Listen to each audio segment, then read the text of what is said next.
नमस्कार, स्वागत है। आज हम इतिहास की किताबों के एक ऐसे पन्ने को पलटने जा रहे हैं जिस पर अक्सर ज्यादा ध्यान नहीं जाता। देखिए, मोहम्मद घौरी और पृथ्वीराज चौहान की कहानी तो हम सबने सुनी है ना? 1192 में तराइन का युद्ध, ये सब हमें याद है। पर अगर हम घड़ी को 14 साल पीछे घुमा दें, तो क्या कोई जानता है कि इसी मोहम्मद घौरी को एक ऐसी जबरदस्त हार का सामना करना पड़ा था कि वो शायद उसे कभी भूल नहीं पाया। तो चलिए सीन को सेट करते हैं। हम बात कर रहे हैं 12वीं सदी की और जगह है गुजरात। उस वक्त वहां चालुक्य वंश का राज था, जिन्हें हम सोलंकी के नाम से भी जानते हैं। इस सल्तनत की जो राजधानी थी अनहिलवाड़ा पाटन, वो कोई छोटा मोटा शहर नहीं था। सोचिए, उस दौर में सन 1000 के आसपास ये दुनिया के 10 सबसे बड़े और अमीर शहरों में गिना जाता था। अब जाहिर सी बात है, इतनी दौलत, इतनी समृद्धि, आक्रमणकारियों की नजर तो इस पर पड़नी ही थी। सब कुछ ठीक चल रहा था, लेकिन फिर इस मजबूत साम्राज्य में अचानक एक भूचाल आ गया। 1171 में राजा अजयपाल गद्दी पर बैठे, पर महज 4 साल बाद 1175 में उनके ही एक बॉडीगार्ड ने उनकी हत्या कर दी। इस एक घटना ने पूरे राज्य को मानो बिना किसी लीडर के छोड़ दिया। और गद्दी किसे मिली? उनके छोटे से बेटे मूलराज द्वितीय को, जो उस वक्त सिर्फ एक बच्चे थे। तो अब हालात देखिए, कहाँ वो एक खुशहाल और मजबूत सल्तनत, और कहाँ अब एक ऐसा राज्य जिसका राजा एक बच्चा है और चारों तरफ दुश्मन घात लगाए बैठे हैं। गुजरात के लिए ये वाकई एक बहुत ही नाजुक और खतरनाक समय था। और इसी मुश्किल घड़ी में, इस संकट के बीच, बागडोर संभाली एक ऐसी शख्सियत ने जिन्हें इतिहास में शायद वो पहचान नहीं मिली जिसकी वो सही मायनों में हकदार थीं। नाम था राजमाता नायिका देवी।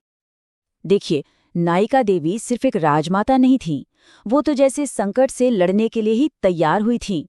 वो कदंब शासक महामंडलेश्वर परमार्दी की बेटी थी, और इसका मतलब है कि बचपन से ही उन्हें युद्ध की हर कला में माहिर बनाया गया था। तलवारबाजी हो, घुड़सवारी हो या फिर सैन्य रणनीति और कूटनीति, वो हर चीज में माहिर थी। तो उन्होंने अपने बेटे राजा मूलराज द्वितीय की संरक्षिका यानी कि रीजेंट बनकर सत्ता संभाली। अब रीजेंट का मतलब क्या होता है? इसका मतलब है कि जब तक राजा यानी उनका बेटा शासन करने के लायक उम्र का नहीं हो जाता, तब तक कानूनी तौर पर वही राज करेंगी। ये समझना जरूरी है कि ये ताकत उन्होंने अपने लिए नहीं, बल्कि सिंहासन को बचाने के लिए उठाई थी। तो मतलब साफ है, उस समय गुजरात की असली शासक, डे फैक्टो रूलर नायिका देवी ही थीं। पूरे राज्य को बचाने का जिम्मा उनके कंधों पर था, और बहुत जल्द ही इस जिम्मेदारी का एक बहुत बड़ा इम्तिहान होने वाला था। और अब कहानी में एंट्री होती है मोहम्मद घोरी की। मुल्तान और सिंध वो पहले ही जीत चुका था, और अब उसकी लालची नजरें थीं गुजरात की बेहिसाब दौलत पर। उसे क्या लगा कि एक औरत और एक बच्चा क्या ही मुकाबला करेंगे, ये तो बहुत आसान शिकार होगा। लेकिन मोहम्मद घोरी की यही सोच, यही घमंड उसकी सबसे बड़ी और शायद सबसे विनाशकारी भूल साबित होने वाली थी। जैसे ही हमले की भनक लगी, नायिका देवी ने एक पल भी बर्बाद नहीं किया। एक तरफ उन्होंने अपनी सेना को तैयार करना शुरू किया, और दूसरी तरफ कूटनीति का इस्तेमाल किया। उन्होंने आसपास के राज्यों को मदद के लिए संदेश भेजे। हाँ, ये बात और है कि कई बड़े राजाओं ने मदद करने से साफ मना कर दिया, पर नड्डुल, जालौर और अरबुदा के शासक उनके साथ खड़े हुए।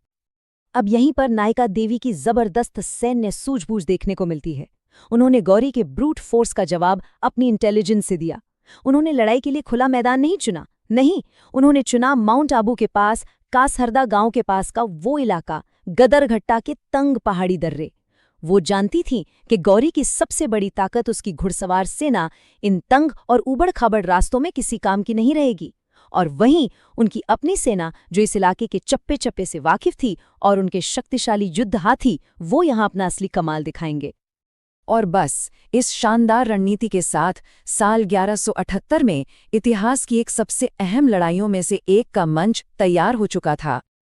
जरा उस मंजर की कल्पना कीजिए।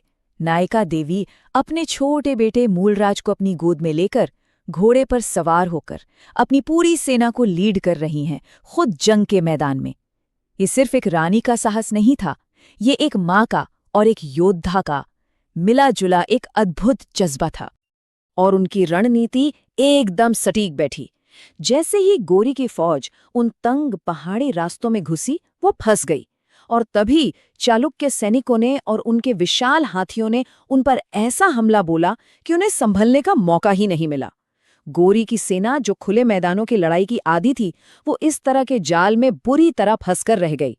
हार इतनी जबरदस्त थी, इतनी शर्मनाक थी कि मोहम्मद गोरी को अपनी जान बचाकर सिर्फ मुट्ठी भर बॉडीगार्ड्स के साथ मैदान छोड़कर भागना पड़ा। उसकी पूरी की पूरी सेना तबाह हो चुकी थी और उसका जो कभी ना हारने वाला घमंड था, वो चकनाचूर हो गया था। तो इस हार का असर कितना गहरा पड़ा? इसका जवाब है 1 नंबर, 0, 0। जी हाँ, इस अपमानजनक हार के बाद मोहम्मद गौरी ने दोबारा कभी भी गुजरात की तरफ आंख उठाकर देखने की हिम्मत नहीं की। ये वाकई एक असाधारण जीत थी, लेकिन अब सवाल ये उठता है कि क्या ये सिर्फ एक कहानी है या फिर इसके पीछे ठोस ऐतिहासिक सबूत भी हैं? चलिए देखते हैं। इसका जवाब है हाँ, बिल्कुल है। 14वीं सदी के जैन स्कॉलर मेरुतुंग अपनी किताब प्रबंध चिंतामणि में साफ साफ लिखते हैं कि रानी नायका देवी ने गद्रारगट्टा में म्लेच्छ राजा को हराया। यही नहीं, उनके समकालीन कवि सोमेश्वर और 13वीं सदी के फारसी इतिहासकार मिन्हाज उस सिराज ने भी गोरी की इस हार का जिक्र किया है।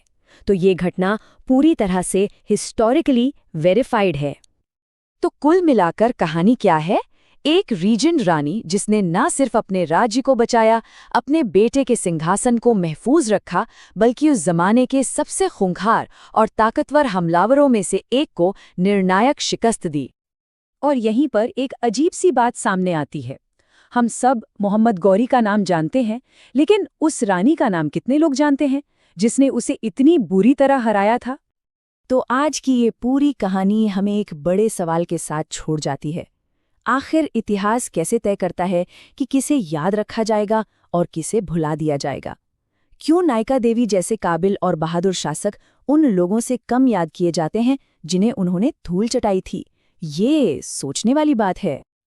आज के लिए इतना ही। हमारे साथ जुड़ने के लिए आपका बहुत बहुत शुक्रिया।